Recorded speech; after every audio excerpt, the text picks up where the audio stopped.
Bonjour à toutes, bonjour à tous, heureux de vous retrouver sur Comics Party pour une nouvelle émission, quatrième émission de la semaine déjà. N'hésitez pas d'ailleurs à aller voir les autres émissions de la semaine si vous ne les avez pas vues. Et aujourd'hui, on fait un tour du côté de DC Comics et du deuil de la famille, un comics très important. Et on va pas s'intéresser aujourd'hui à l'histoire, mais aux coulisses de ce comics et à la décision qui a été prise de tuer Jason Todd. Bonne vidéo à toutes et à tous. Batman, un deuil dans la famille est une histoire importante dans la bibliographie du Chevalier Noir.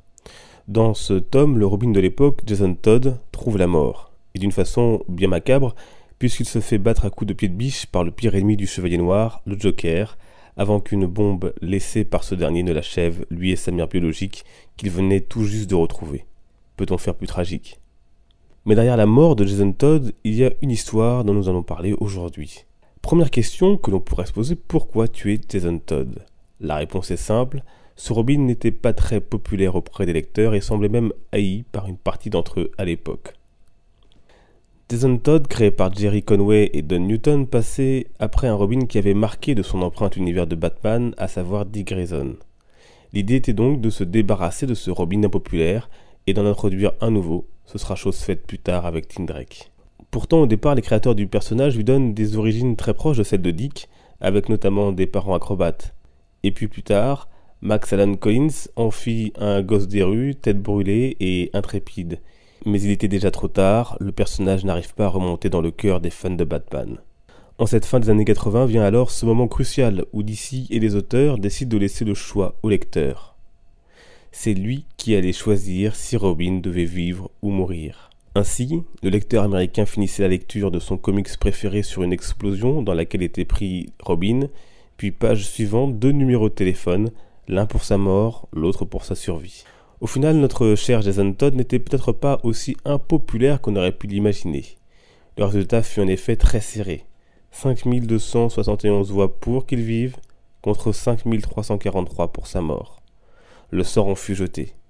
Dans le numéro suivant, les lecteurs découvrirent sur papier la sentence irrévocable, croyait-il à l'époque, qu'ils avaient infligée à Jason.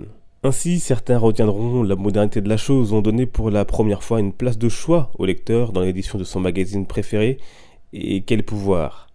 À l'image de la télé-réalité d'aujourd'hui, ou d'un simple coup de fil, ou d'un SMS, on décide du sort de tel ou tel candidat. Mais d'autres retiendront plutôt qu'on a donné le droit de vie ou de mort sur un personnage, même fictif, à des gamins notamment. Dans une préface de 1990 republiée par Urban Comics dans son édition d'un deuil dans la famille, Dennis O'Neil, qui était responsable éditorial des titres Batman, parle des répercussions qu'ont eu cette décision. Je cite. « Puis vint le contre-coup, affreux en ce qui me concerne, totalement inattendu. Un journaliste prétendit que tout l'événement avait été truqué, que nous avions décidé d'avance de la mort du personnage et mis en scène un coup publicitaire élaboré.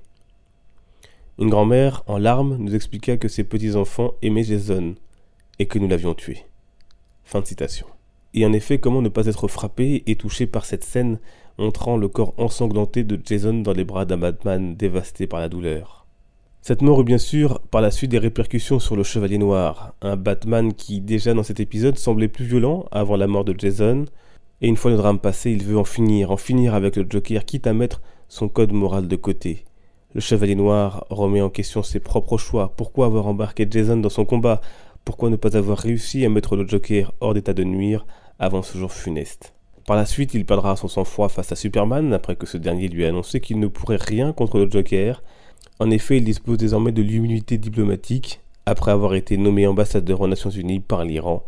Rien que ça. Même Dick Grayson subira plus tard le courroux de l'homme chauve-souris lorsqu'il le poussera dans ses retranchements en lui reprochant d'avoir pris Jason Todd comme Robin. Un épisode qui a marqué les lecteurs, seulement même ceux qui avaient voté pour la mort de Jason Todd, car sa disparition laissa un vide, et comme toujours, c'est une fois que les gens disparaissent qu'on se rend compte à quel point ils étaient précieux. Car on dit que Batman et le Joker ont besoin de l'un de l'autre pour exister, mais Batman semble-t-il a aussi besoin d'un Robin. Pas seulement pour l'aider dans sa lutte contre le crime, mais aussi pour qu'il ne perde pas pied, pour que quelqu'un lui rappelle qu'il n'est pas seul, qu'il a une famille, pour qu'il garde son humanité. Le Batman est un chevalier solitaire, mais il a besoin d'un Robin comme il a besoin d'un Alfred pour ne pas tomber. Et que serait d'ailleurs devenu Batman sans sa Bat-Family qui l'entoure aujourd'hui encore? Pourtant, après la mort de Jason Todd, Batman refusera l'idée même de prendre un nouveau Robin, jusqu'à l'arrivée de Timothy Drake, mais ça c'est une autre histoire. Voilà, j'espère que cette émission vous aura plu. Si c'est le cas, n'hésitez pas à me le faire savoir en laissant un pouce bleu, un commentaire pour me dire ce que vous avez pensé de l'émission et de cette décision d'ailleurs de faire tuer ce Robin, Jason Todd. On se retrouve nous la semaine prochaine pour de nouvelles vidéos. Je voudrais vous remercier. On est 400 désormais sur la chaîne, ça me fait très très plaisir. Un grand merci à toutes et à tous. Bon courage à tous ceux et à toutes celles qui passent le bac et des examens ces jours-ci. Un gros merde pour vous. Bon courage et bonne chance. On se retrouve donc la semaine prochaine. N'oubliez pas de vous abonner si ce n'est pas encore fait pour suivre les vidéos. Vous pouvez également me retrouver sur Facebook et Twitter. Les liens sont dans la description. On se retrouve donc très bientôt. Passez une bonne fin de week-end. Portez-vous bien et n'oubliez pas, les comics sont une fête. Ciao.